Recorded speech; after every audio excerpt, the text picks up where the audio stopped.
Let's go. Hey, hey, hey, hey, yo, come on. Hey, hey, hey, hey. Hello, everyone. Welcome to the Fantistics Inside of Baseball podcast. I'm Blasi along with Anthony Perri from Fantistics. That's insideofbaseball.com. If you're hearing us on Apple Play or Spotify or something like that, head on over to insideofbaseball.com and find out more about us and check in on the website. It's January. Anthony was already talking some baseball. Gotta love this, right? Especially with the Super Bowl coming up. Yeah, it's the best time of the year. We're getting ready for the 2025 fantasy baseball season, and we're going to take an early look today and talk about some players that I believe, and you'll probably agree with me, are being undervalued according to their current ADP. And we're going to talk a little bit about methodology and how we get these projections up in the preseason and how they basically change during the preseason to be refined for your fantasy baseball drafts. Okay, so I downloaded the 2025 version of the Draft Advisory Program on the website, so I assume it's available to everybody, returning customers, and the free demo is up as well for people who want to check it out? Yeah, well, actually, the demo's going up this week, but the 2025 fantasy baseball player projections software is available for download today. So we're pretty excited to roll out a new season. All right, excellent. And as I looked on there, I just loved seeing the quality of contact information on there. That's just excellent because we depend on it so much. All of us here at Fantistics and InsideOfBaseball.com. It's funny, we do have a group think to an extent, but we do think about things a little bit differently. But we know what works, and that gives us to quality of contact. And quality of contact has been a big thing for us on the hitting and pitching side for a couple of years now, since StatCast started putting this stuff together. And it's my go-to. I lean on it.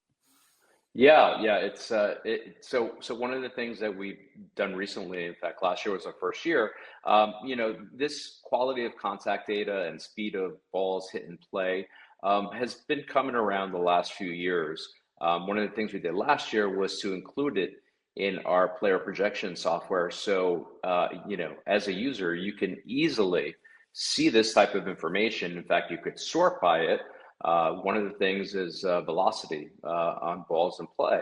Mm-hmm. It's expressed in miles per hour, and it basically takes the average batted ball speed off a hitter's bat, and it takes a look and compares it to, let's say, the top 200 hitters. Now, the average velocity on balls in play is about 89 miles an hour. So we'll be talking about these specific players that maybe exceed that. And how that can translate into things like a higher batting average or more home runs in our projections. And just the basics for those of us who are finding us for the first time or listening for the first time or aren't necessarily too analytically bent, and I always hesitate to use the word because it turns some people off. Basically, the basics for us is that we look at the result stats, which are the stats that you basically see on the baseball card and that most people score their fantasy baseball leagues on. They're the stats we're familiar with: ERA, home runs, RBIs, things like WHIP, things like that. And then we look at indicator stats, and these quality of contact stats would be indicator stats, and we try to see if they tell a different story, or if something's changed in a player's performance, we go to the indicator stats to maybe find out the reason why. So we try to connect the indicator stats and the result stats and make sure they make sense to us. And that's the basics of projection, isn't it? Yeah, absolutely. There's certain key indicators for different positions, or when I say different positions, I mean batters versus pitchers. One of the ones that I just recently mentioned was velocity for batters. And the other important indicator, and now there's several, but if I was to look at two indicators for batters, it would be how fast the ball is coming off their bat and what is their contact percentage. We've seen hitters come up from the minors that absolutely smoke the ball, but their contact percentage is maybe in the 60 to early 70% range, which will mean that if they have an elevated swing, they're going to struggle to stay in the lineup because they're going to struggle to even hit 200. So it's kind of a marriage of several indicators that that make up for a player to be successful in the majors. Another one is barrels percentage, and a fourth I would say would be elevation. What's the launch angle of the batted balls? This helps identify between ground ball hitters and fly ball hitters. Sometimes we have let's say, a player that has a very good velocity on balls in play, but right now he's grounding maybe too many balls, which is limiting his upside in the power potential. A lot of times, young players come into the majors maybe with a swing that isn't elevated, and that's kind of a good thing because that batting average keeps them, Yep. more ground balls end up going for hits than fly balls. So that kind of keeps them in the lineup. So that's, not necessarily a bad thing, but there's a certain balance. You want to see a hitter, elevate the ball in certain situations, which will help his, especially in our realm of fantasy baseball, help his overall production numbers. Yeah, I mean, we saw that with Christian Yelich. He's the classic example of that, a guy who we knew had some power and we're waiting for him to elevate the ball a little bit. Now, it's really early in the StatCast era, if not even before the StatCast era, where we started looking for him to elevate the ball more. And oftentimes, that's an age curve type of thing because players come into the majors, and when Yelich came into the majors, he's got Giancarlo Stanton on the team. He's batting lower in the order. His job is not necessarily to hit the ball out of the ballpark. But when he got into a role where he had to be that middle of the order type hitter, and in the middle of his career, his elevation level started to come up. And as we expected, his power production started to come up. Usually with young hitters, they want to stay in the league. They want to hit for average. They don't want to strike out. So they're more contact centric. So that launch angle will show the result of them being more contact centric, and maybe even their exit velocity and some of the other indicators, hard hit percentages will sometimes indicate that as well. When they get comfortable, then the power starts to come in. That's absolutely right, and that's what we want to identify. We want to identify those players that are on the cusp of that and that's part of my projections model, is to assume that that there's going to be, for certain players that have that launch angle that's below league average of about 12%, that they might start increasing that launch angle, which will propel their run production. So that's one of the models that we use in the projections model. So this works for pitchers as well, and we'll talk about that as we get a little bit later on. And of course, throughout the preseason, quality of contact is great for pitchers as well.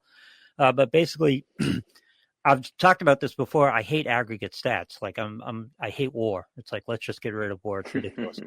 But there are certain natural aggregate stats that tell you some of these things. And for example, what we're looking for with hitters, and you touched on it, we're looking for can they make contact with the ball? And if they can make contact with the ball, they're pretty much controlling their strike zone. So it's telling us how well they're seeing strikes and how they're making contact with strikes. And then when they make contact with the ball, how hard do they hit it? Because as you often say, you hit the ball hard, good things happen, and that's what we're looking for. But so when you look at that contact percentage, or I like swinging strike is kind of where my first go-to for that, because it helps me understand how well the guy's zoning up and how well he's making contact. We find out how much contact he's making and what he's doing when he's making contact.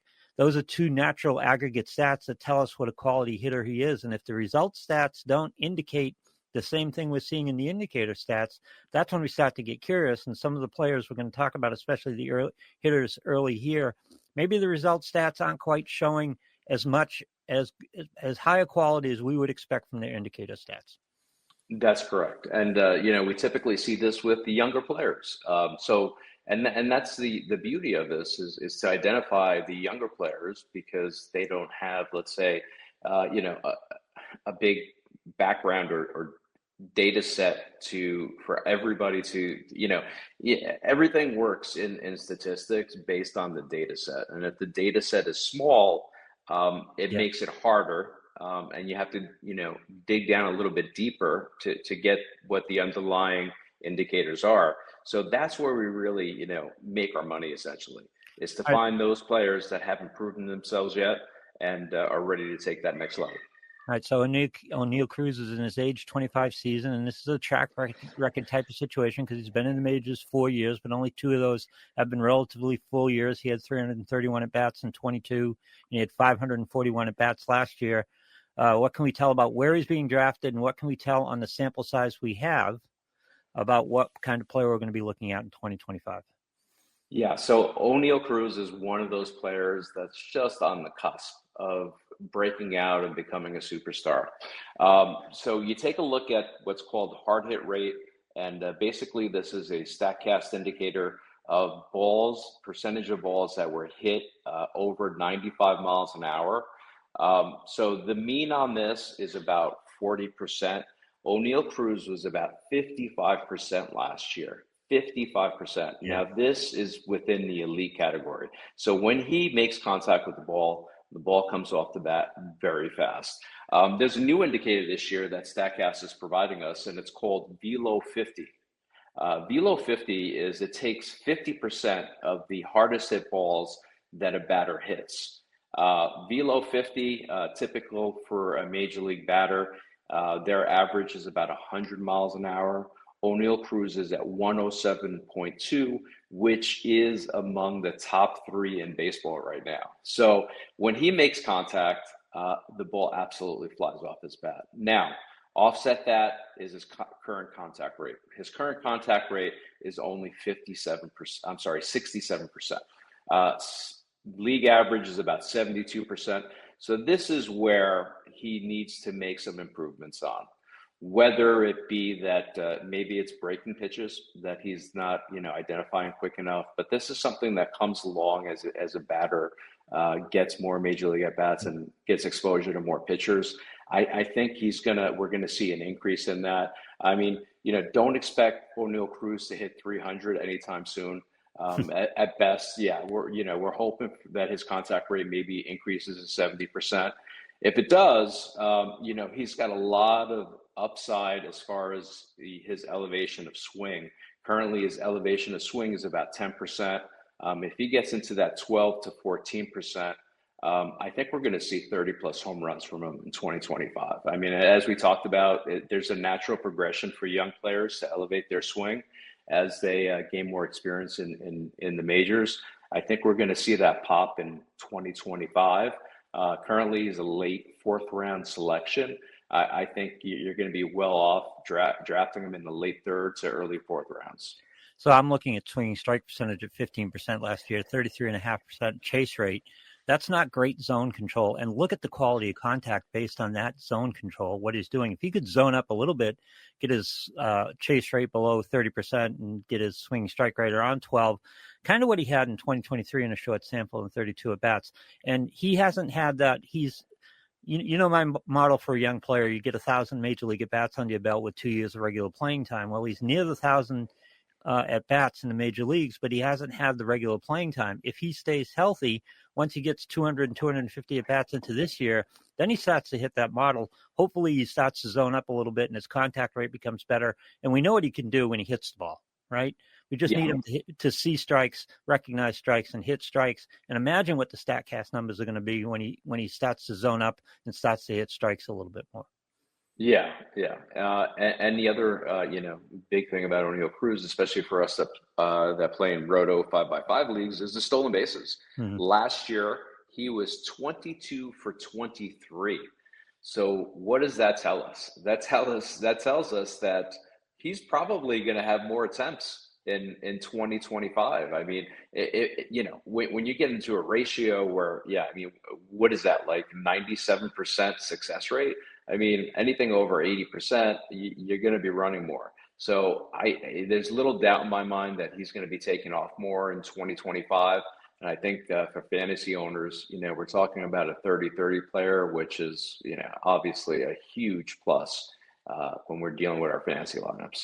Yeah, and my question a lot of times in fantasy baseball and almost everything is, what do you think is going to happen and what are you willing to bet is going to happen?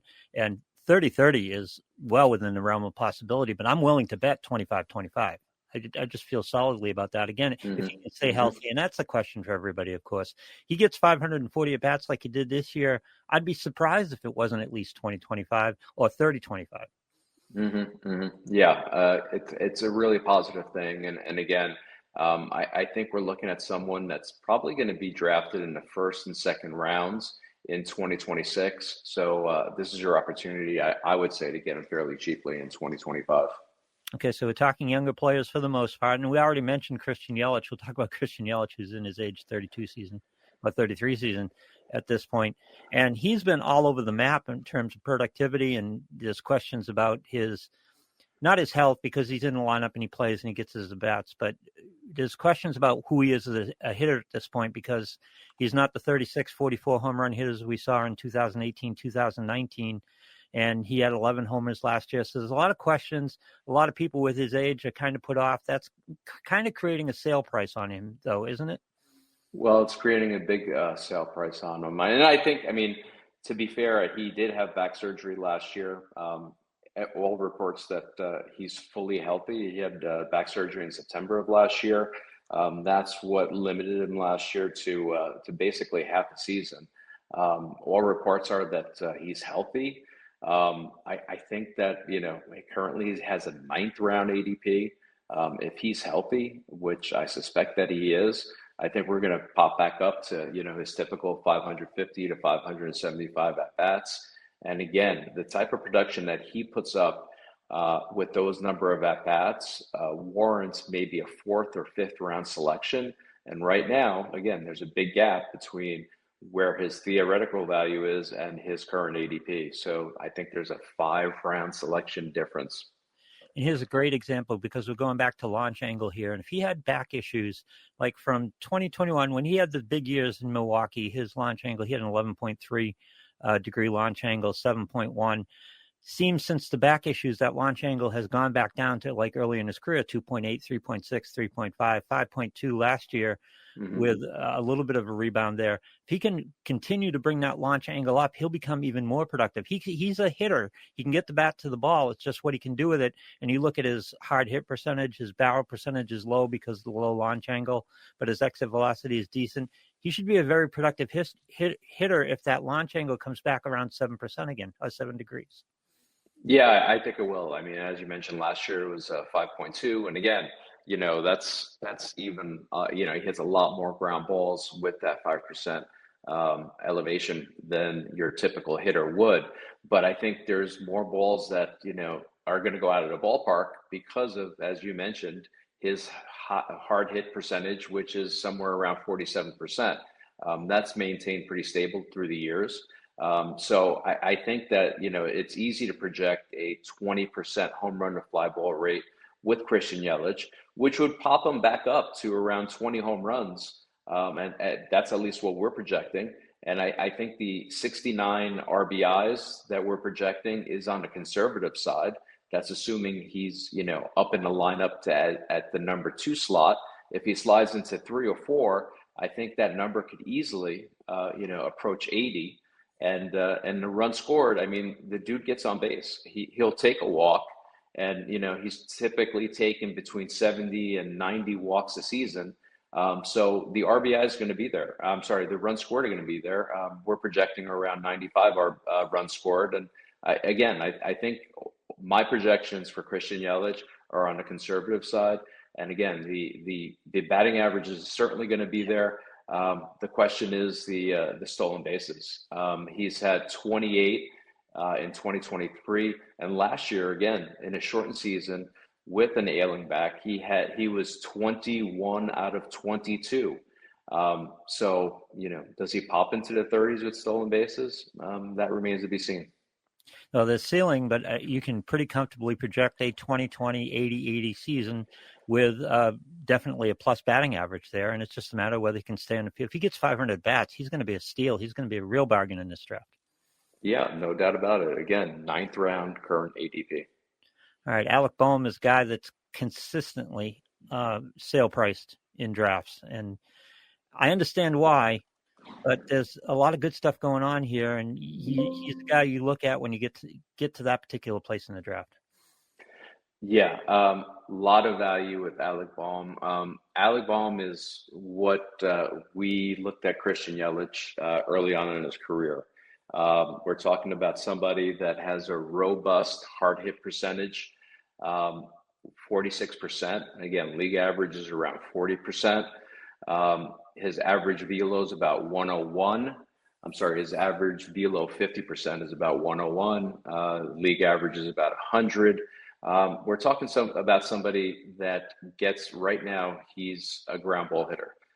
His ground ball to fly ball ratio is about 1.4.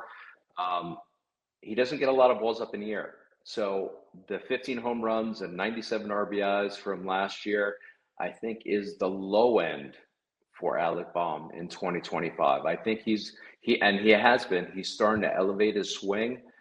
He's someone that I believe easily could be in the 15 to 16% home run to fly ball range.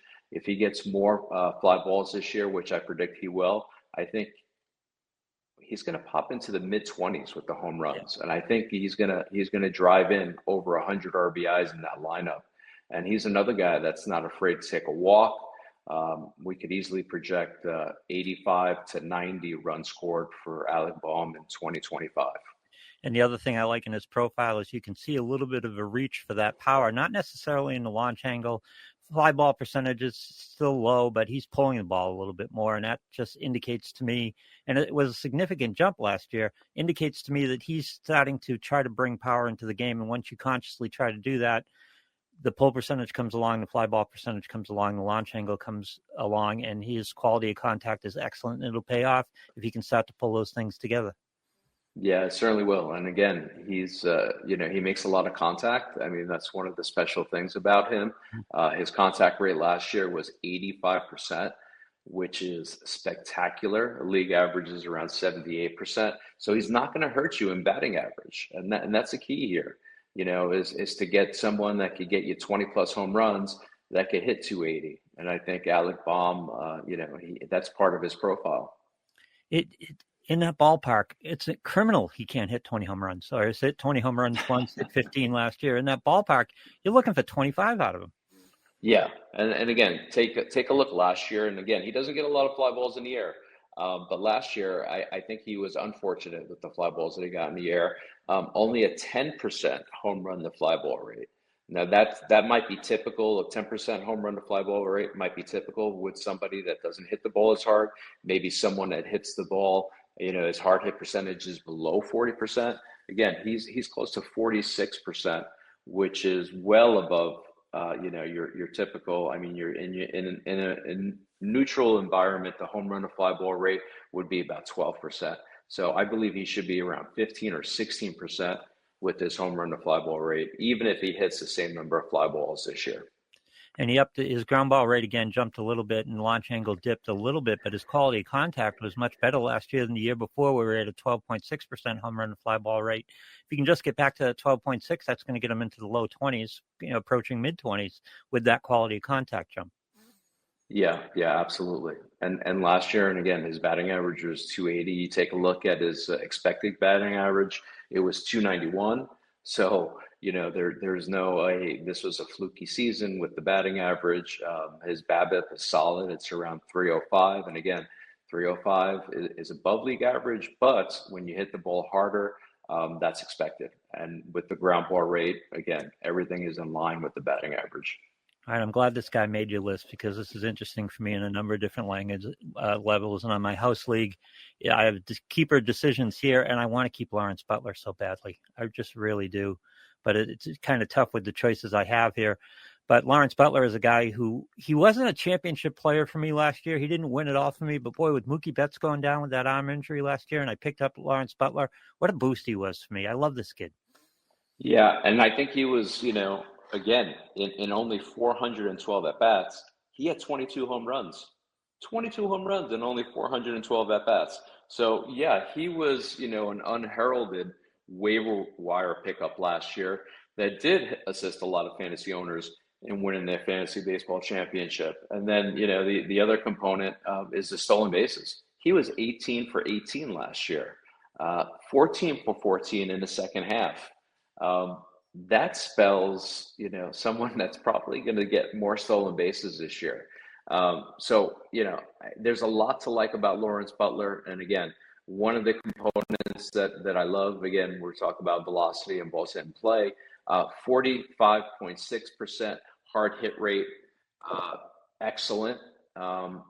Barrels percentage could use a little help. It was only 6.5. Now, here's a hitter again. He's hitting a lot of ground balls. His ground ball to fly ball rate is 1.4 to 1.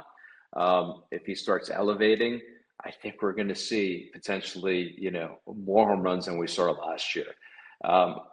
There's a lot to be excited about Lawrence Butler in 2025. Again, I think he's unheralded. He's going to win some fantasy baseball championships. this is one of those players also that you kind of have to hold up to a different angle. We're going to look at and we're going to emphasize a lot season-long stats during this draft period and during projections, but sometimes you have to take up the player and take a look. You mentioned it, first half, second half.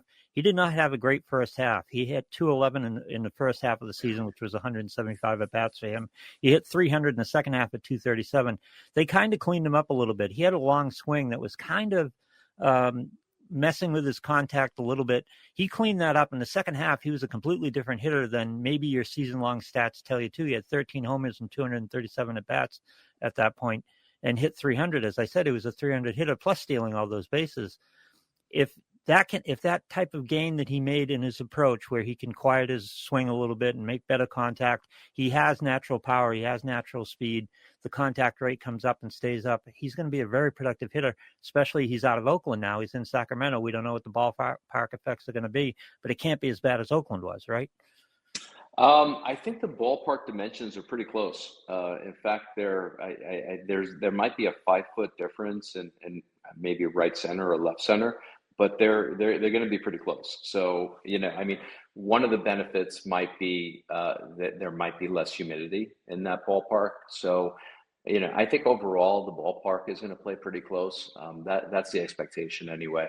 But again, I think there's an upside because you take a look at his home runs last year, and again, we're talking about a hitter with above average velo on balls hit in play.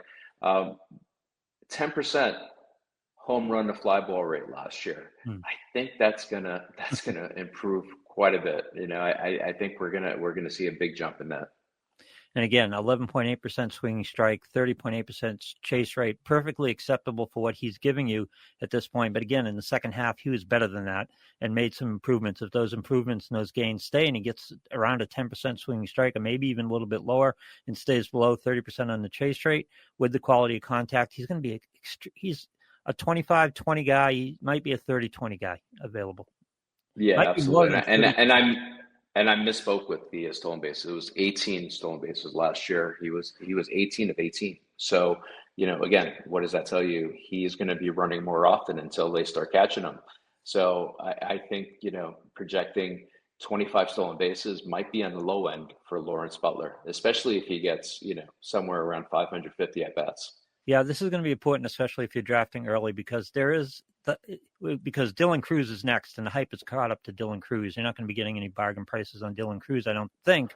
We'll see how it goes, especially early, because the ADP is still lower than we thought it might be. Lawrence Butler is still kind of cheap. The hype, there's a little bit of hype there. You can read a little bit about him, but it hasn't quite caught on yet. But I'm guessing by the middle of February, it's going to be a different story. Yeah, it certainly will. And I think he's going somewhere around the 7th round. I would grab him before that point. I think he's going to return, 3rd or 4th round value for you. All right, Dylan Cruz, again, the hype machine is going a little bit, but his stats last year with Washington weren't that great, and that's keeping his price down at this point. I don't think that's going to last too much longer either. Everyone seems to be up on Dylan Cruz. What are you seeing? Yeah, so as you mentioned, Dylan Cruz was a higher ranked prospect coming into last year. I think he was ranked in the top 10. He ranks out somewhere in the top 5 right now as top 100 prospects. He's still considered a rookie because he only had 119 at-bats last year. There's a lot to like about Dylan Cruz. I think, as you mentioned, he's going to be discounted because of his batting average last year. In those 119 at-bats, he only hit 218. You take a look at his BABIP, and it was suppressed. It was only a 253 BABIP. So when you combine that with his hard hit rate, which was close to 45%, again, which is excellent, you could see that his BABIP was depressed, which led to a undervalued batting average. I think that's going to change. You take a look at his home run to fly ball rate last year was only 10%. Again, a hitter that's hitting it, in the excellent range as far as velocity is going to be closer in 45% translates closer to a 15% home run to fly ball rate. So I think we're going to see a nice pop in the home runs. I think if he gets a full season of at-bats, we're talking about someone that could potentially hit in the low 20s in the home runs and drive in possibly 70 to 80 RBIs. And then there's the stolen bases. Last year there was 12 stolen bases in the limited appearances that he had. Is this someone that could get you in the high 20s with the stolen bases? And I think that the answer is possibly yes. And I think the playing time is not assured, but there's a good chance he's going to get the number of bats that's going to allow him to accumulate stats, especially stolen bases. And if he gives you the stolen bases, you can expect from him in 400 to 450 to 500 at bats, then he's going to be worth his draft position at this point. But there is a lot of potential there. My only concern about him at this point this year might be what we talked about, that little bit of developmental curve where he hit 218 last year as a pro. He's going to come up and he's going to be thinking much more contact now. How long it takes him to kind of grow out of that and feel comfortable and start to lift the ball and hit the ball with more authority, I don't know. That's the only question for me at this point. Yeah, I mean, if you take a look at his minor league averages, he was around league average in the 1.2 to 1.3 with the ground ball to fly ball rate. So last year, in his major league appearances, it was 1.8. So I think that's a little bit of an anomaly. I think there's going to be more lift in his game this year to more closely match what he did in the minors. So that doesn't concern me as much. I think there's going to be more lift in his game. And again, even if, we take a look at, the number of fly balls he hit last year, he could have easily in those 119 at-bats ended up with 7 or so home runs. It's just that his home run to fly ball rate was depressed. Obviously, maybe he popped it up a little bit more than he wanted to. But again, it's a small sample size. I'm pretty confident in where he ranks as a prospect. I think there's a lot of value where his current 12th round ADP is. I think he's going to play more like a 5th or 6th round ADP type player. How do you deal with a guy like Junior Caminero, who's got excellent quality contact capability? His zone control is a little bit lacking at this point, and we're looking at a player with just 199 major league at bats. How do we value this? How do we decide where we should be drafting him in the upcoming drafts?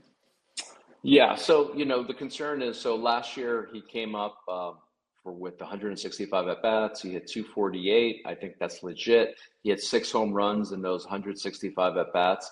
I think that was depressed. I think given how hard he hits the ball, he's somewhere around 46% with his hard hit rate. His average velo is 103, and again, the major league average is about 100. So he swings the ball pretty hard, and he hits the ball pretty hard. It's the barrels are around 12%. There's a lot to like here. The downside is the contact rate. He's still working on that. Last year, the contact rate was about 70%. Again, major league average is around 78%. His ground ball to fly ball rate is about league average at about 1.2. Again, here's someone that hits the ball hard. If he could start making more contact, I think there's a lot of value in his current 10th round ADP. Yeah, and we're going to see this a lot in younger players where they hit the ball hard. They just have to get themselves established as major leaguers. And 199 at bats is a little bit too quick to ask him to be established. But he's shown a little bit with Tampa Bay last year. He showed a little bit more contact ability. I'm trying to look at the minor leagues here to see what his. Yeah, I mean, swinging strike rate's at 12.7% in 2023 there. So he has some contact capability. He just has to find it at the major league level. Yep, he does. And you take a look, and he's a young player. I mean, he's only 21 years old. So, there's not a lot of players that make it up to the major leagues when they're 20 or 21. Yeah. So, I think the long-term prognosis on him is going to be amazing. I think this kid's going to be an all-star. But we're dealing with 2025 here. Again, I don't advocate drafting him in the first couple rounds. His current Fantistics draft position is in the 5th round. This is mainly, again, the first release of our projections are mainly a computer model that's been developed over the years. What I do, and this, Lou, what I do during the preseason is I taper down All right, yeah, so we got cut off there, so excuse me for that. But so with Junior, I think, so we start off with the computer model projections when I release in January. And right now there's a pretty big gap between his current ADP and where we project Junior to be. We're projecting him late 5th round. His current ADP is 10th round. So as the preseason progresses, what I tend to do is I kind of I float the projections a little bit to be maybe closer to the player's ADP. We want to make sure that if you're using the draft advisory program, that you're not selecting the players too early. You're probably going to get Junior. If you were to have a draft right now, you'd probably get Junior easily in the 8th or 9th round.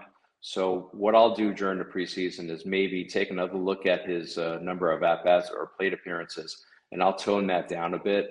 So Junior's probably going to float to be around a 7th round Fantistics draft projection for your 2025 draft. As camps start to open and we get into the preseason, news flow changes some of this stuff too. There's a lot of new information that starts to come up as we see players returning from injuries, as we get just more news flow on what the role of a player is going to be. Oftentimes that can change. We're just starting with basic computer models right now, and we start to hone it down as we go through the preseason.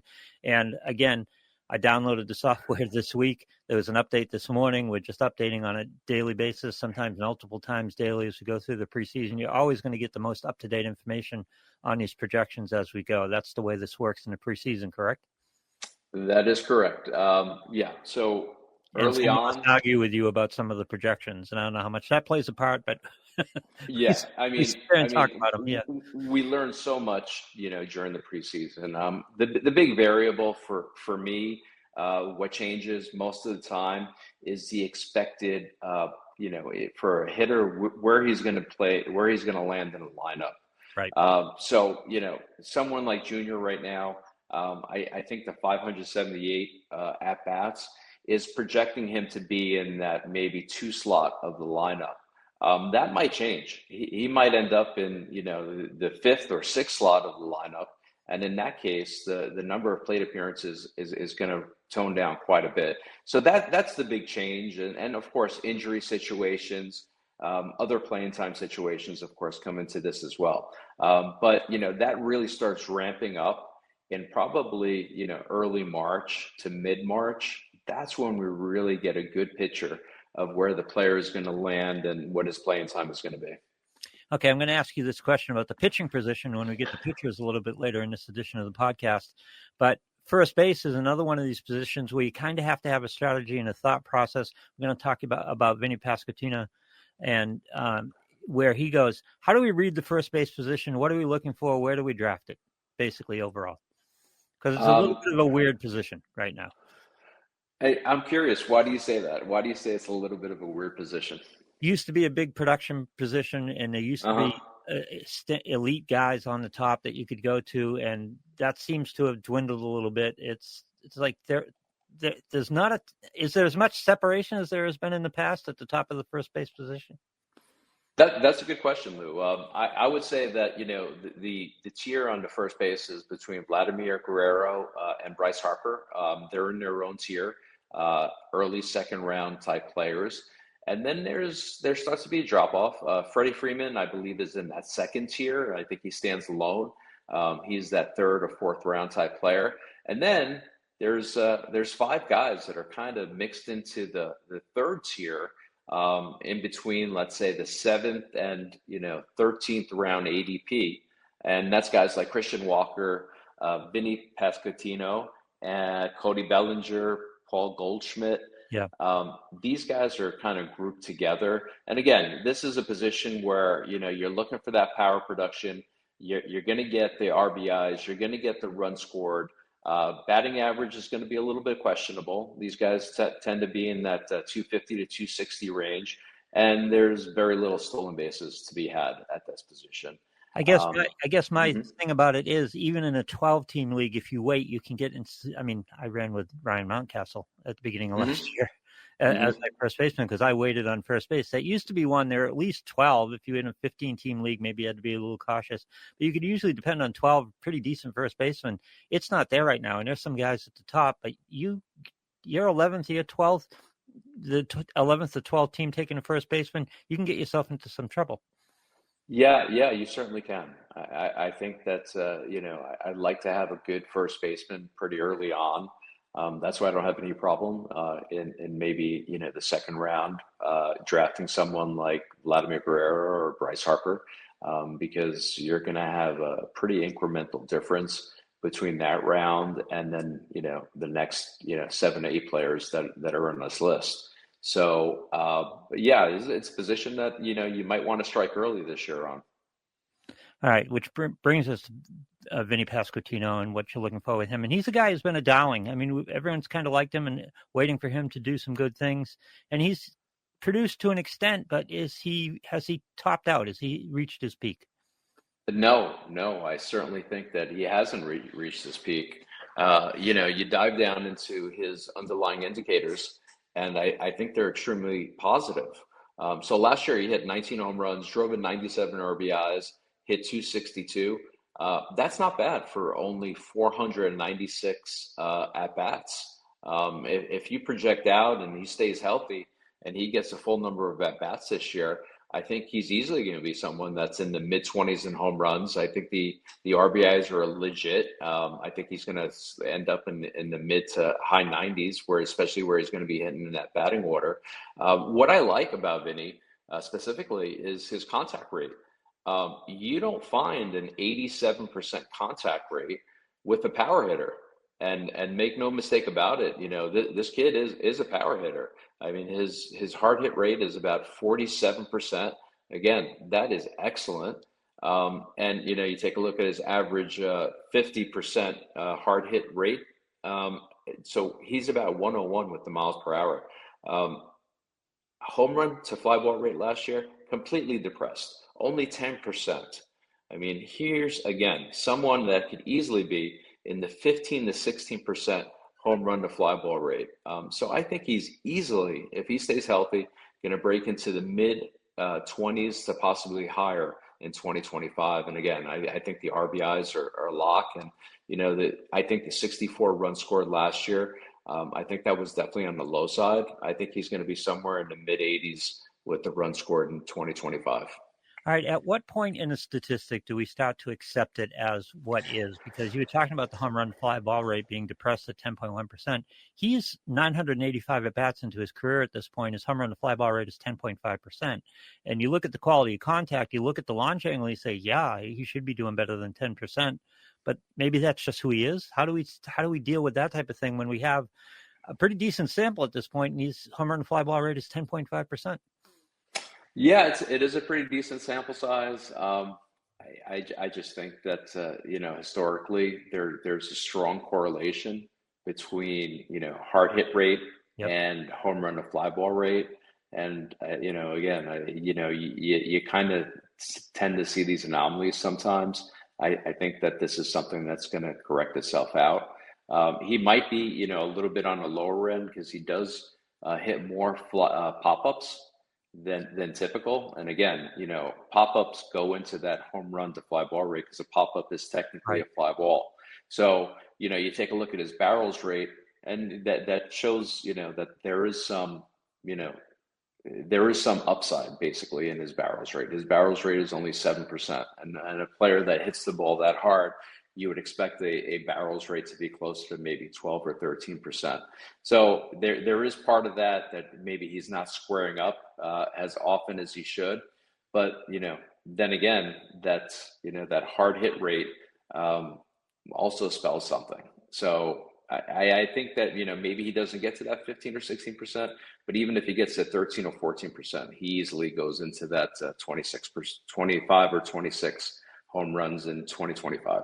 I think you hit on it perfectly because I was sitting there and on my dashboard, I don't have line drive rate, but I was looking at the ground ball and fly ball rates, and that's a lot of the percentage right there. I go, where are the line drives?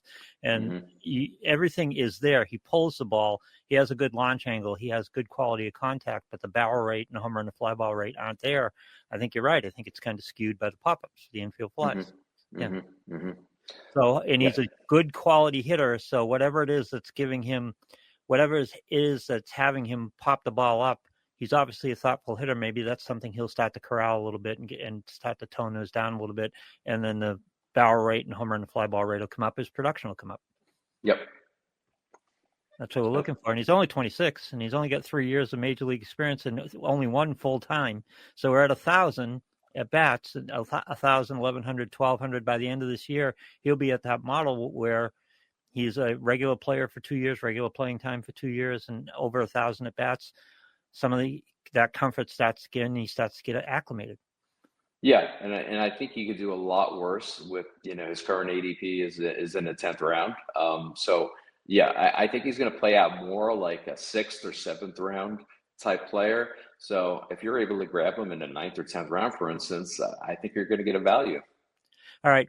Sky and I spent a lot of last year talking about what was going on in Toronto, and we were looking at Vlad in particular, and Bichette was another guy that we were looking at, and talking about them being less aggressive from a power standpoint than they could be. And it looked for a while last year with Don Mattingly coming into the system that some of that had been mitigated a little bit, and certainly with Vlad started to pick up his power production a little bit more.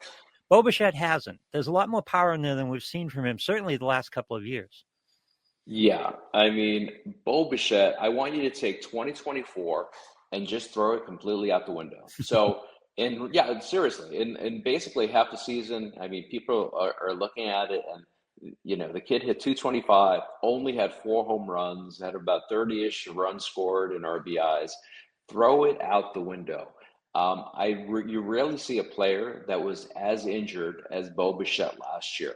There was a fractured middle finger. There was a calf issue early on in the season, and then there was a neck strain issue. So we had 3 significant issues in 2024, which tells me when he was playing partially before he broke that finger that kind of did him in for the season. He was playing injured for most of the year. So, last year he was 25 years old.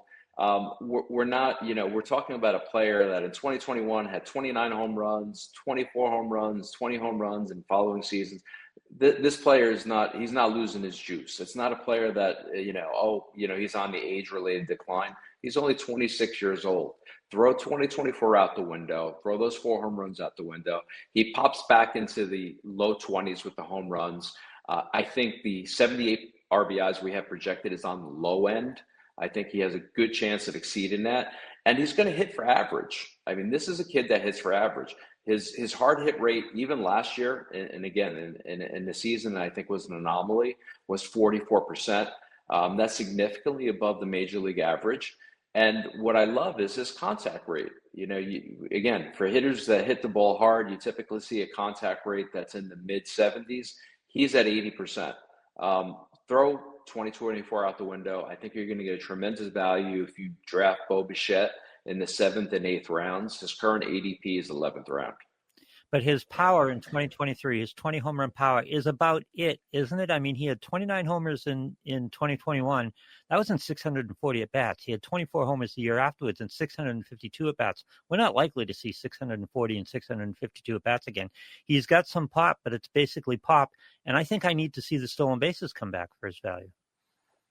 Yeah, there's definitely, I mean, again, 2023, if you throw 2024 out and then you look at 2023, stolen bases have come down significantly for Bichette. I don't think you're going to see a big pop up in that. I don't know why he's stopped running or he's not running as often as he did. It could be that, he's been caught more. But I don't know if that's coming back. But again, he's only 26 years old. So, I mean, as far as the home runs, last year's home run to fly ball rate was only 5%. That's not, again, that does not correlate with someone that hits the ball as hard as he hits the ball. I also think there's a problem with, he's kind of like Vlad's father in that he's got an 80% contact rate and a 40% chase rate. So he's making contact on balls out of the zone. I think he has to zone up a little bit more. It's almost incredible that he's sustaining an 80% contact rate with a 40% chase rate. It certainly is. It certainly is. But yeah, he's got to become a little bit more discerning at the plate. But again, I think the skill level is there. Yeah, we'd like to see him increase that walk rate. Last year it was around 6%. And that's actually more than we've seen from him in recent seasons. But yeah, he needs to tighten up maybe what he swings at, right? But again, when he does swing, he does make contact. Barrels percentage, yeah, that's definitely on the lack side. I mean, last year was an anomaly season. but at only 4.4%, that pretty much reinforces your point that he's swinging at balls outside the zone. And unfortunately, he's making contact with them, which is kind of cutting into his production. Right, he's making contact with them, but the barrels rate kind of tells the story with that. There are some who would put Jordan Westburg in the disappointing category. I mean, we hype young prospects all the time, and he's 25. You expected he had 208 bats in 2023, so maybe we expect a little bit more. Maybe we expect a little bit too much. I think he was his result stats were underserved by his indicator stats, because I think if you look at the indicator stats, I think he had a better season than the result stats are telling us he had. Oh, I definitely think so. I mean, is it really disappointing? In No. 416 at-bats last year, he had 18 home runs, 63 RBIs. He hit 264. I think that's a pretty decent season for a rookie. You take a look at his underlying indicators, 91 mile an hour average velocity on balls hit in play, 46% hard hit percentage. Again, the major league average is around 40%. Elevation, I think he's got good elevation on his swing. He's got a 13% elevation. Barrels percentage was about 12%. Home run to fly ball rate was legit at 15%. I mean, that correlates again with his hard hit percentage.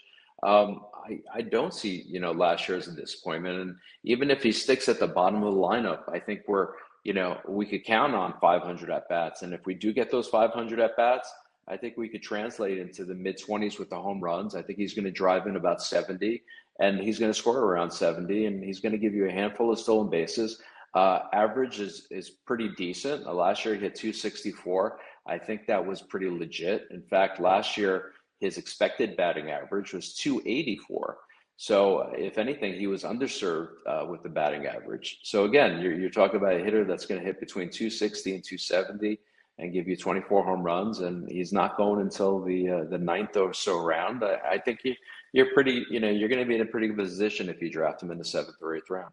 Yeah, you put your thumb over the result stats and you look at that 46% hard contact, the 12% barrel rate, 91.1 exit velocity, launch angle of 13.1, that quality contact, all looks really good. And the swinging strike and chase rate are up just a hair, but he's a young player. He's only 624 at bats in. I just like him in what is essentially going to be his 3rd year, but it's essentially going to be his 2nd year full time. And I just think that whole lineup is going to take a step forward, which is going to help his counting stats. Yeah, correct. And I misspoke. It wasn't his rookie season because in 2023, correct, he did have 208 at bats, and so it was almost a full season last year. But again, I think over 500 at bats.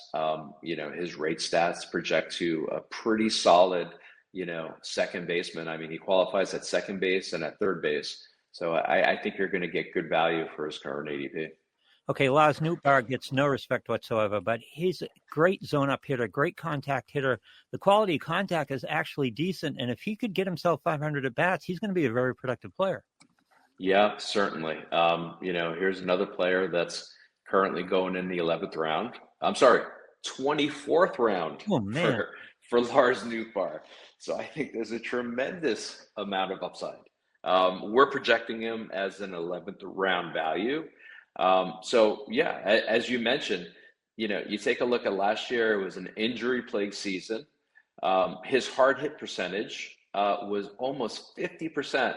This is elite hard hit percentage, 50%. Then you take a look at his contact rate, and again, you kind of want to mix the two. You want hard hits and you want contact rate.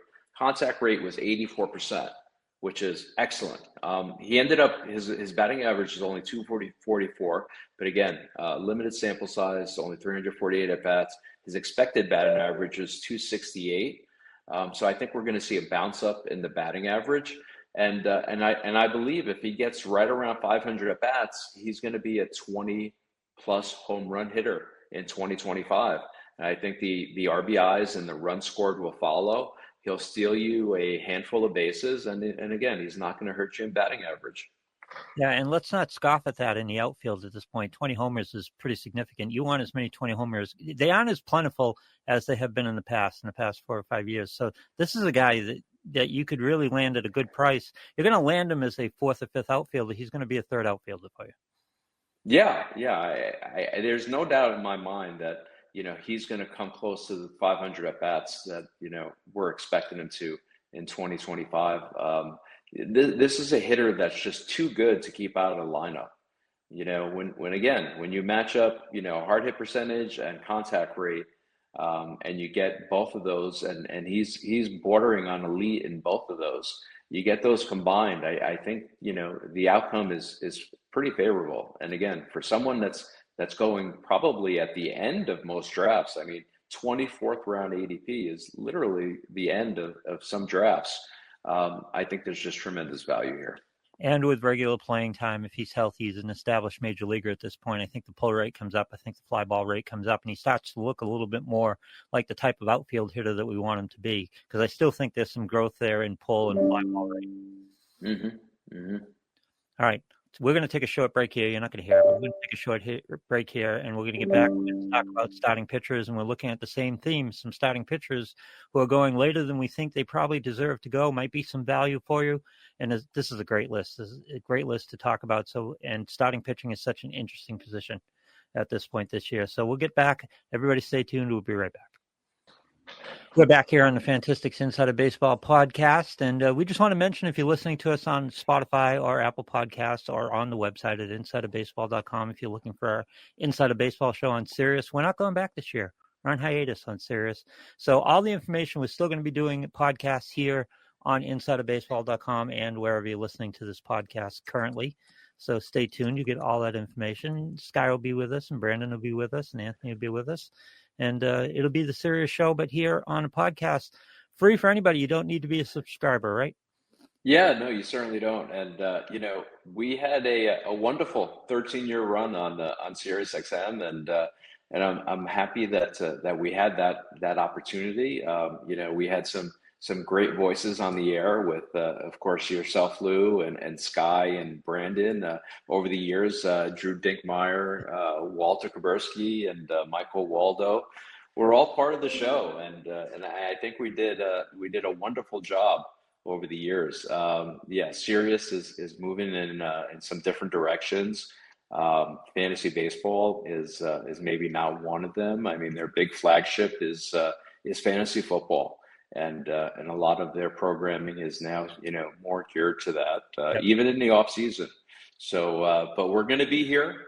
We're going to be on, your favorite your mediums for podcasts, as mentioned, Spotify, Apple, Google.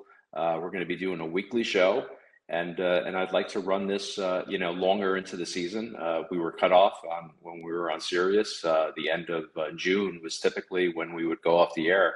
Right. And I'd like to run this throughout the season, throughout the fantasy baseball season this year. Well, the NFL is king, and it is great at what it does, and it creates content throughout the year when you get into the draft and all the things that go on in the off season after the Super Bowl. But I know, like me, and I'm a big fantasy football player, like everybody is. We all love to play fantasy football. But as soon as my season ends in fantasy football, I start calling up my baseball roster on the house. That's right. And start to get ready for the season. So I know a lot of you out there are starting to get ready for your season. There's still a lot of us who play season-long fantasy baseball. And we want to give you all the help we can. And at insideofbaseball.com, this is Christmas time for us, the preseason, as we get everybody ready for the draft.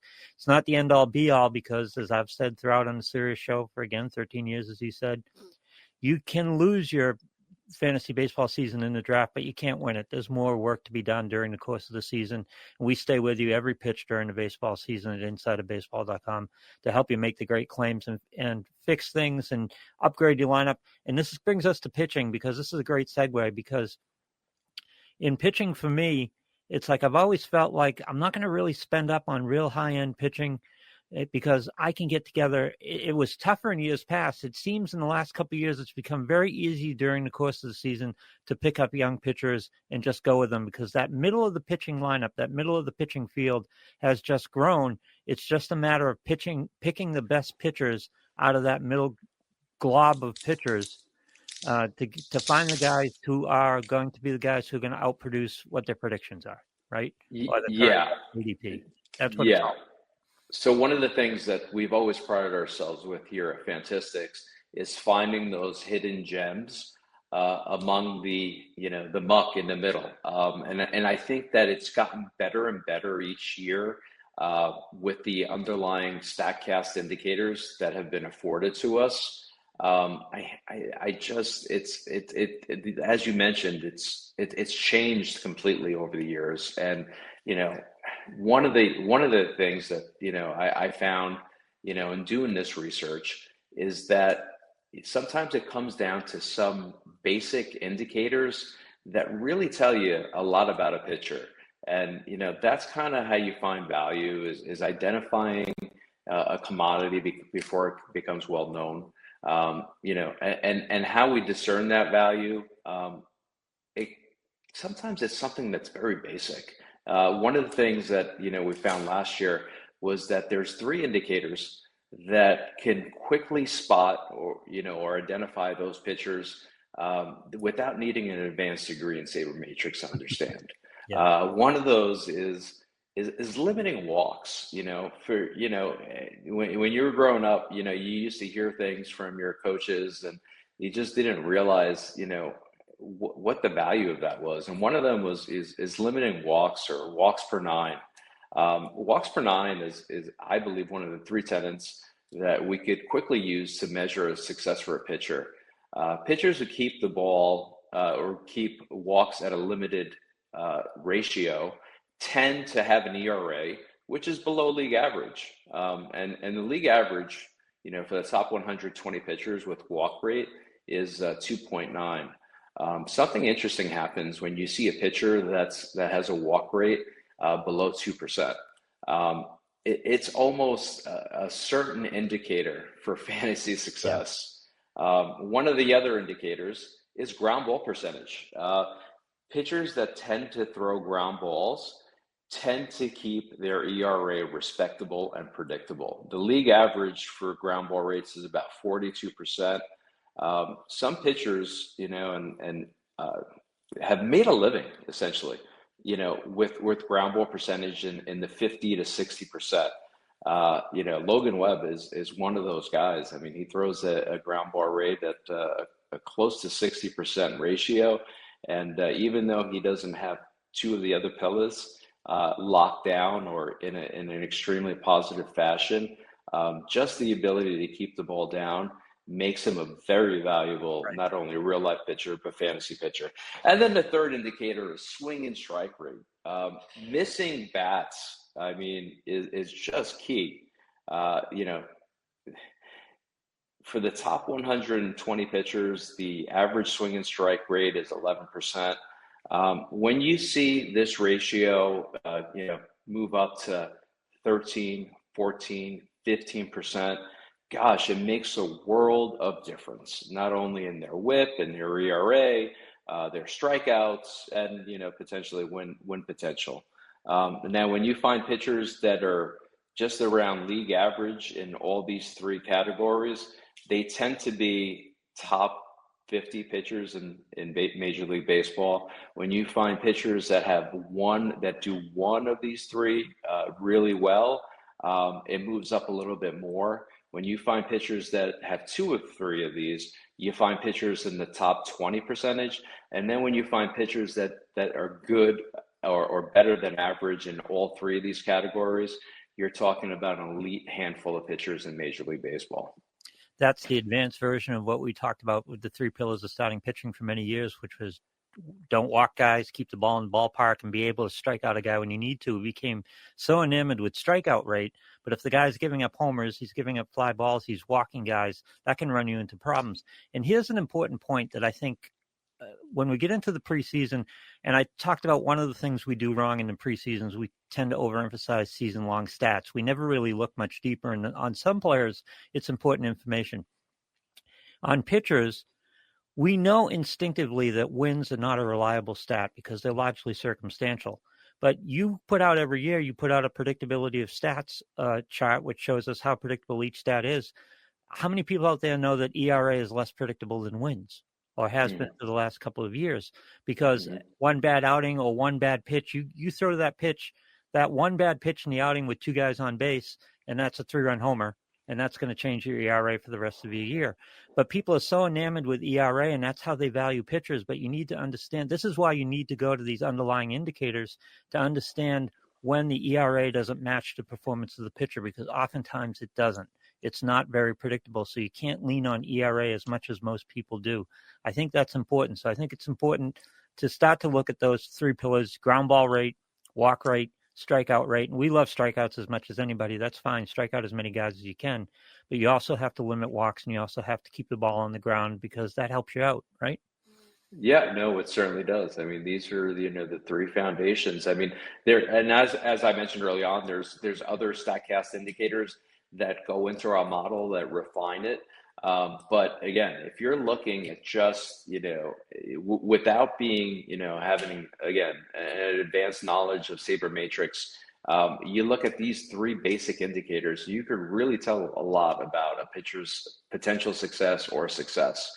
And last year, we started incorporating this stuff as a visible column in our projections software. So you could find, ground ball percentage, swing and strike percentage, and walks per nine listed and sortable in our fantasy baseball projection software. And am I mistaken in thinking wasn't the walk aspect of this one of the best correlations to pitcher success? Yeah, it's one of the best correlations, that and swing and strike percentage. And Yeah, here's why, and I don't think people have thought this through enough either. With the change in the game, with the enlarging of the bases, and you saw what happened to the stolen base, walks were damaging anyway. I mean, if you go on a regular league-wide 70% left on base percentage, 30% of all the runners you put on base score. So if you walk three guys in a game, one of those is going to end up in a run on average, right? Mm-hmm, mm-hmm. But in the game in recent years, with the stolen bases, oftentimes your walk is putting a guy on second. You're putting him in scoring position. Right? This No is doubt. a very important aspect of it, which is why I think we've seen a lot of emphasis on walk rate around the league. And a lot of the pitchers that we're going to talk about, or a lot of the pitchers at the top of our rankings, are guys that have cut their walk rate significantly in the last 2 years, because the game is demanding it, because it's dangerous to put a guy on base with a walk, because more often than not, he's going to end up on second base. Well, not more often than not, but enough to concern you, he's going to end up on second base. That's correct. I think walk rate more than ever, as you mentioned, with the bigger bases and the limitations on throwing over the first base, have dramatically increased the importance of issuing free walks. Correct. All right, Tariq Skubal does it all well, which is why he's probably the best pitcher available in the draft. He does it all well. Last year coming into the preseason, I was on, it was one of the few episodes you missed on Sirius XM, Lou. I was on with Brandon, and I told him that if Tariq Skubal could pitch a full season, that he would be a likely candidate to win the Cy Young. So, he was one of the guys that we were high on, obviously, last year in our projections rankings. And I think he paid off in a pretty big way. I mean, he was just simply electric last year. And Tariq is one of those guys, one of those handful of guys that incorporates those three pillars of starting pitching success. His walk rate, 1.6% last year. Again, the major league average is 2.8.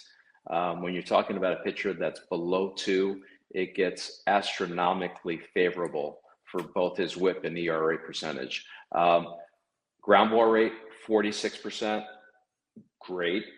Major league average is somewhere around 42%. Again, it gets, incrementally beneficial when you're above, 42%. He's at 46%. And the big one here is the swing and strike percentage. Last year, he was right around 15%, which is uber elite. I mean, he misses bats when you need to. You take a look at how he finished, 2.4 ERA, 0.93 whip, 18 wins with 228 strikeouts. He did slow down a little bit last year down the stretch run. Probably has a lot to do with the number of innings he threw. He threw 191 last year, and the previous year he only threw 80. So there's going to be some regression. There's going to be some regression to these numbers, but still, I still think he's one of the top two pitchers that should come off your board in this year's draft. And for every reason, I think that he should be a first round selection and not a second round where he's currently going. There's nothing here that doesn't support his performance and his result stats at this point. The only caveat I would have is I'm not sure I would pay for a 2.40 ERA again this year because of the 80% left on base percentage, and just because ERA is less predictable. Another walk here or there. Again, that one bad pitch in the outing comes with a guy on base as opposed with nobody on base. There's too much unpredictability to that. So I wouldn't be buying a 2.40 ERA, but he's a sub-3 guy, probably pretty comfortably. Very comfortably. We're projecting a 2.82 ERA. Yeah. Again, just in line with what you're saying, it's very difficult to have an ERA under 2.5 in Major League Baseball. So you take a look at last year at his xFIP. His xFIP was right in that 2.8 range. So there was some benefit probably. He had I believe a lower home run to fly ball rate than the average. His home run to fly ball rate was only 9% last year. Again, Major League average is somewhere between 11 and 12%. So there was a little bit of fortune in balls that were hit up in the air. But nothing to worry you at this point. Nothing to worry you. Yeah, so it worries me. And it's about starting pitching philosophy. You're going to have to pay for Tariq Skubal. You're going to have to pay for him if you want. You're certainly going to have to pay for him. But he's, dominant in most of the roto categories. And for that, there's a premium. Now, pitchers, and we've talked about this in the past, pitchers are less predictable than hitters because of the injury factor. Spencer Strider last year. Spencer Strider last year, right? Yeah. I mean, absolutely dominated in 2023. And he comes out after his first game of 2024, and he's done for the year. So I'm probably not the only fantasy manager that had him last year. But at the same time, if he was healthy and for owners that had him for part of 2023, he was absolutely dominating those statistical categories. And we've talked about this with, comparing hitters to pitchers incrementally or intrinsically. There's much more value with a pitcher's category or pitcher's production than a hitter's production, because there's less pitchers, in a typical 5x5 or rotisserie league, there's less pitchers on your roster that are starting than hitters. In a typical 5x5 league, you start 14 hitters, you start 9 pitchers. Typically 2 or 3 of those pitchers are relief pitchers. So they're barely contributing to 4, let's say, categories. So it really comes down to 6 pitchers are dominating 4 of the pitching categories. Where on the other side, you have contributions from 14 hitters to 5 categories. So intrinsically, a pitcher's production has a lot more impact on your fantasy roster than a hitter's production. So that's the offset to the injury factor. So again, when you get, an elite talent like a Tariq Skubal, I believe that talent should be drafted in the first round. Who would have guessed last year that Chris Sale would have more innings pitched than Spencer Strider? Yeah, never, right? That's just one of those things.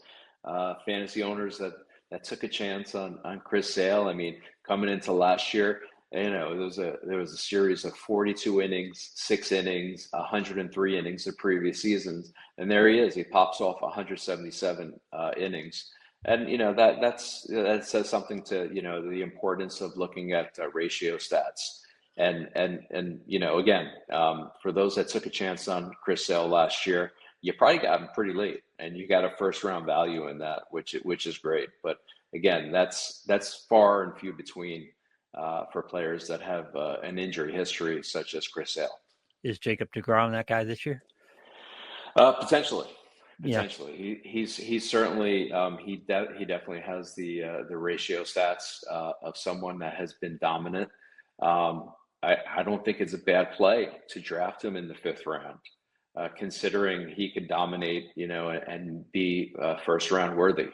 So yeah, again, there's another pitcher that embodies those. He embodies 2 of the 3 pillars. The ground ball. I'm sorry. The walk rate, phenomenal. He's in that 1.2 to 1.4 range, and then the swing and strike rate. He's a 14 to 15% swing and strike rate guy. The only one that doesn't necessarily match up is the ground ball percentage. He's at 37%. But there is a caveat to this with ground ball percentage. There is certain pitchers. There's good data that backs up that pitchers with a high spin rate benefit from pitching up in the zone. So he's one of those guys. Well, the league has adapted over the course of years to get down in zone. Remember, we had was it the 219 line that one pitching coach was telling us about? Just keep the ball low and everything will be fine. Hitters adjusted to that, so it's nice to change their eye level a little bit and be able to beat them upstairs because they're so focused on the lower half of the strike zone that if you can move their eyes a little bit, that gives you a big advantage. And that's what a little velo will help you with too, because you can beat them up top. That's right. That's right. Yeah. So again, there's organizations that use these matrix. Spin rate is one of them, where they'll push certain pitchers to pitch in, either up or down in the zone based on their spin rate. And DeGrom has benefited from that. He's one of those guys that's benefited from that. And again, as why I the pointed out curveballs before, come back, by the way. That's why the curveballs come back, because you can tunnel that with a curveball which starts up in the zone and a fastball. So if you can tunnel that and just it helps pitchers get up in the zone if they need to. right. And that's why of the three pillars that we mentioned earlier, the ground ball rate is the one that's, that doesn't have as much correlation to the same success as swing and strike rate and walk rate. All right. In the early computer models here on the draft advisory program, we have the top tier, which suggests a little bit of separation. And Tariq Skubal, okay. Zach Wheeler, okay. I have no problem with that. Some of the other names on here, we got Chris Sale, by the way. How many innings he's going to pitch? It's a total crapshoot. Garrett Crochet, who is very good. Happy to have him up here in Boston, but not much of a track record right there. We're depending on him quite a bit. Dylan Cease and Tyler Glasnow, who guys have depended on in the past and only had to find replacements for him during the season, either because of lack of performance or injury. So even the top of the pitchers' draft board is not as solid as maybe it was in the past when Garrett Cole was there, Jacob deGrom was there, and some of the guys who are more studs. There seems to be less of a sure thing. You have to pay up, and you're still getting a little bit of risk even when you're paying up. Yeah. There's less and less elite. I think the game has changed to be a little bit more favorable for the hitters. Mm-hmm. So that again, that makes a bigger distinction among the finding value with starting pitching. Let's face it, that stolen base thing has completely changed the game, especially with the ERAs, because getting to first base now, the likelihood of getting to second base has increased dramatically with the changes they've made. So going out and grabbing a top tier pitcher makes more sense than ever. Logan Gilbert is in that top tier last year, 3.23 ERA and an 0.89 WHIP. I think if you're going to look at result stats, think WHIP. If you're going to go to a desert island with a result stat, WHIP might be the one to go with. No doubt about it. And what is the component of WHIP is, of course, walks. Yep. And, when we talk about Logan Gilbert, again, here's another pitcher that limited the walks to only 1.6 walks per nine. That is absolutely elite. And again, keeping those runners off bases, it made his WHIP, just phenomenal last year. It was only 0.88, which is insane. I think he's also got the other component that we love, and that's that swing and strike percentage, somewhere around 15% last year. That's, again, uber elite. And then the ground ball rate was better than average at 45%. So here's another pitcher that has that Cy Young potential. I think we're going to see a nice jump up in the strikeouts this year. I think the 189 strikeouts in 191 innings was less than he should have, provided, because again, when we talk about an elite 15% swing and strike percentage, we're typically talking about a K per nine that's above 10.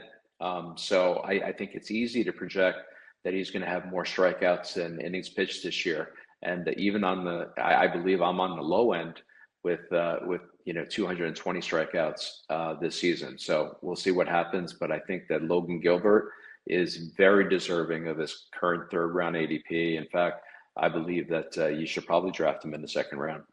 That swinging strike. And when we look at pitchers and we see a little bit of a change in their indicator stats, and it's my favorite question, especially with starting pitchers, is what changed. What changed with him is deployment a little bit, going from the four-seam fastball to a little bit of a cutter and a little bit of a split in there, just mixing up the results on the fastball. He did gain a little bit of velocity there that helps the swinging strike rate come up a little bit, the strikeout rate come up. That's the thing that keeps him, if he is kept from an elite level or a Cy Young level, is another strikeout or two per nine, or a half a strikeout per nine would help. He seems to be working in that direction because he's worked his deployment and he's got a lot more to offer hitters at this point to keep him off balance.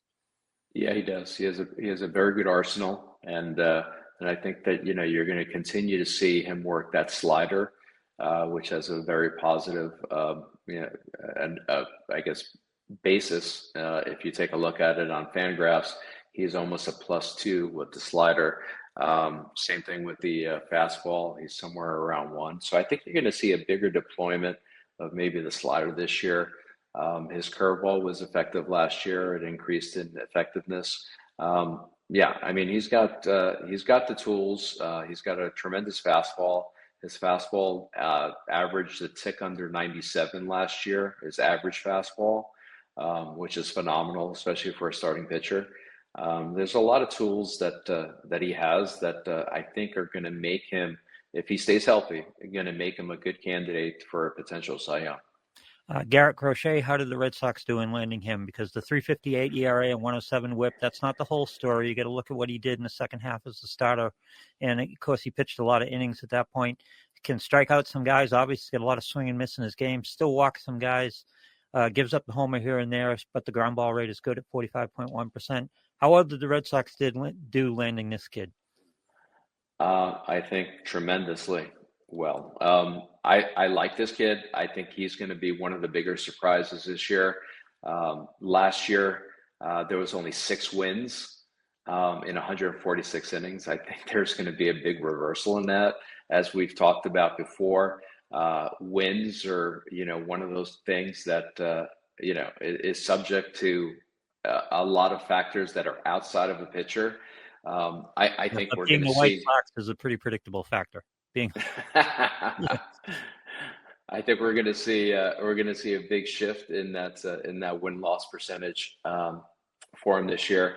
As you mentioned, his walk rate was only 2 last year. Again, well below the major league average. He throws more ground balls than average, 45%.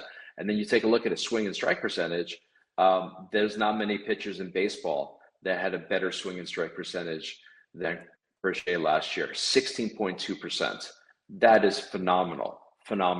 I think a lot of people will get hung up, as you mentioned, on his ERA, 3.58, but take a look at his xFIP, only 2.38, a big disparity there. I think part of it was he gave up more home runs than probably expected. I think his home run to fly ball rate was about 14%.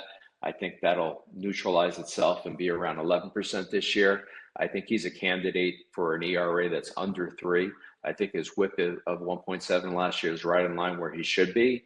And 209 strikeouts in only 146 innings pitched last year is absolutely insane. I think there'll be more innings pitched, but that strikeout rate will probably come down. But still, I think if he's healthy, he's a lock for 200 plus strikeouts this year. Dylan Cease is a guy that we always have trouble valuing, but he got out of Chicago as well and went to San Diego last year. And I think that's something we have to take into account, that we undervalue changes in organizations. There are better pitching organizations than others, Houston being one of them. We've seen them over the course of the year, San Francisco being excellent, especially with veteran pitchers and changes. I think you have to take into account that Dylan Cease is no longer with the White Sox. That helped him immensely last year. Yeah. So last year, it wasn't a bad year. 3.44 ERA, 14 wins, 224 strikeouts in 191 innings, and a 1.06 WHIP. As you mentioned, he moves to San Diego. Taking a look at his underlying indicators, The walk rate is pretty close to league average at 3.1. Ground ball rate is pretty close to league average at 0.40.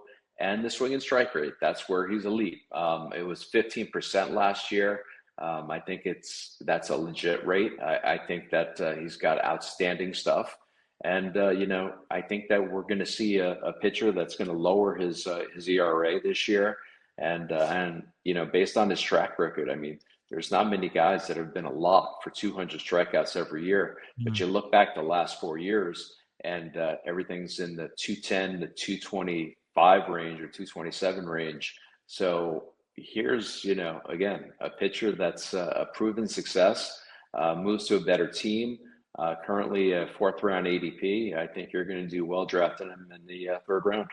Yeah, and no one's too particularly impressed with his 3.0 now in walks per 9, but that was a career low, by the way, and showing that he's moving in the right direction. If he can trim that even more, that's going to add, because he does strike out guys, does keep the ball on the ground, 39% ground ball rate last year, and keeps the ball in the ballpark at under 1 per 9.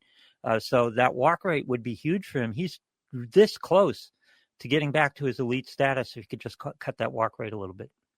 Yeah, he's definitely moving in the right direction. But again, other than a complete anomaly, ERA and WHIP in 2023, he's been one of the most consistent pitchers in baseball.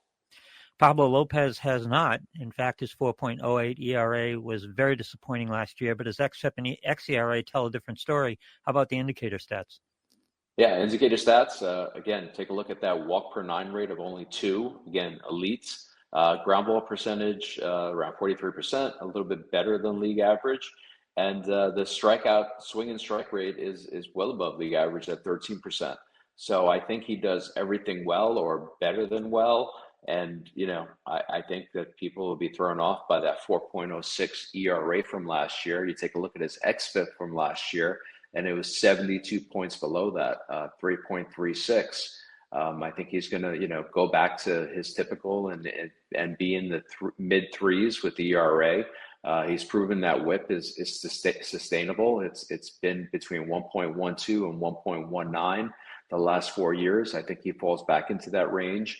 The strikeouts have been phenomenal the last few years. In 2023, 234. In 2024, 198. I think he moves back up into the 200 range and the low 200 range. I think he's, again, one of the more secure pitchers that you could draft. And currently he's going in the 6th round.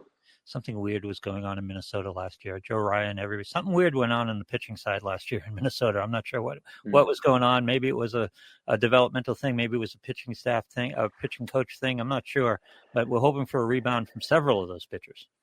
Yeah, we certainly are, and I think that Pablo Lopez again. I think he's just being overlooked, and I think there's a 2-round value in his current ADP. What's Brandon Pfaadt doing on your list? He's got a 4.71 ERA from last year and 5.72 the year before. Yeah, he's certainly someone that I'm not drafting in the first 10 rounds, but he's currently going as a 16th round ADP. Arizona has a lot of confidence and they have a lot of belief in him. They believe that he is going to be the ace of the staff, and I don't think they're too far off. So a lot of people look at that ERA from last year at 4.72. Well, take a closer look. His xFIP was 3.58. Yep. So over 100, basis points in ERA difference. That's just a big disparity. Home run to fly ball rate wasn't that off. So it indicates to me that there was probably a lot of bad luck on balls hit in play. Take a look at his walk rate. It's elite, 2.1%. Ground ball rate is right around major league average of 41%. And the swing and strike rate is right around major league average at about 11%. So I think there's upside in his 16th round ADP. We're projecting him to be a 13th round type player. I think that the ERA shrinks considerably. I think he'll eke out another 1 or 2, and I think he's good for the 180 plus strikeouts that he posted last year.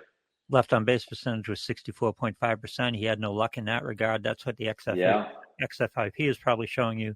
If he can get closer to 4.0, he can get down in 4.0, 4.10, maybe even break 4.0 with just a little bit of luck just on, again, just luck. We call them luck stats for lack of other explanation. Left on base percentage, he just gets it over the 70%, and he's going to be down in the low fours. So yeah, again, this is someone that's a late round pick that I think has some upside. All right, Jared Jones I love Jared Jones last year. Yeah, he came in roaring, didn't he? Jared Jones. I think there's a lot to like. Currently 20th round ADP. So he is, for the most part, forgotten in this draft. Take a look at his underlying indicators.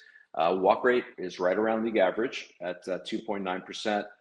Ground ball rate is at 39%. So he gives up a little bit more fly balls than you want to see. And I think that was reflective in his, xFIP, which was 3.78 last year versus his ERA of 4.17. Swing and strike rate. I think that's that's what attracts me. Most of them, he has a lot of swing and miss stuff, and 14% is elite. I think he takes another step up this year in production, and I think he's again there might be a 6-round gap between his value and his current ADP. This is all speculation, but just looking at his minor league history, he had trouble with his walk rate throughout his minor league history, including recently. So I think there was an emphasis on limiting walks at this point. And I think that might have calmed down his swinging strike percentage, might have calmed down his strikeout rate a little bit. Just like when hitters start struggling with contact, their power, or they start focusing on contact, their power dips a little bit. I think if you're focusing on control and not walking guys, maybe he gave up a little bit of that K per 9 and swinging strike rate. I think that's going to bounce back as he gets more comfortable with that. Second year under his belt. Again, if he can just control the walk rate, and I think there's more potential in his swinging strike rate, and I think there's more potential in his strikeout rate, and I think that's going to help him this year. Yeah, no, there's a lot to be excited about Jared Jones. He's one of the guys that we're higher on than most. All right, so head on over to insiderbaseball.com, Fantistics and insiderbaseball.com. If you're going to subscribe for the year and get our draft advisory program, it is available for download, so go check it out. We'll have a demo up soon, so if you want to look at a demo, by all means, just check, see if it's ready to go. We'll be here. You can find us. Make sure you subscribe to us on Google and Apple and Spotify, and head over to insiderbaseball.com. You can always find the latest episode there, as well as the back episodes anytime you want. It's been fun talking to you, fun talking baseball again in January, Anthony, and we're ready to go for the season, right? Yeah, I'm pretty excited. Let's bring 2025 on and let's start drafting, Lou. All right, we'll talk to you all soon. All right, take care. Let's go.